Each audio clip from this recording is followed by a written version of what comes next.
এইখানে কোনো জোট রোহিঙ্গা সদরের এমপির ৫টা লোক সরাইল আশুগঞ্জ মাইনা নিবে না।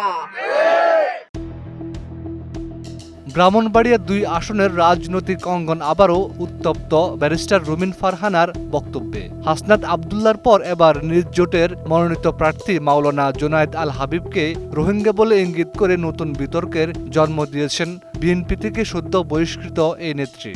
গত বৃহস্পতিবার সরাইলের শাহজাদপুরে এক মত বিনিময় সভায় রুমিন ফারহানা বলেন, এখন জোট থেকে আনা একজন রোহিঙ্গা প্রার্থী সদরের এমপি প্রার্থীকে সঙ্গে নিয়ে ঘুরেন, কিন্তু সরাইল ও আশুগঞ্জের মানুষ এলাকার সন্তানকেই জয়ী করবে।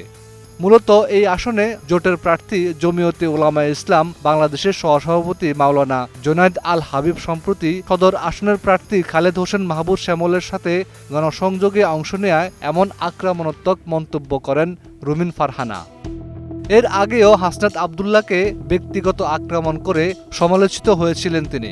দলীয় সিদ্ধান্তের বাইরে গিয়ে স্বতন্ত্র প্রার্থী হওয়ায় বিএনপি তাকে ইতিমধ্যে বহিষ্কার করেছে। সামাজিক যোগাযোগ মাধ্যমে রুমিন ফারহানার এই বক্তব্য দ্রুত ছড়িয়ে পড়েছে। নেটিজেনদের বড় একটি অংশ তার এই আচরণকে অহংকার এবং নির্বাচনে পরাজয়ের ভীতি হিসাবে দেখছেন। বারবার ব্যক্তিগত আক্রমণ করায় সাধারণ ভোটারদের মাঝেও বিরূপ প্রতিক্রিয়া সৃষ্টি হচ্ছে। Desk report, Bangla post.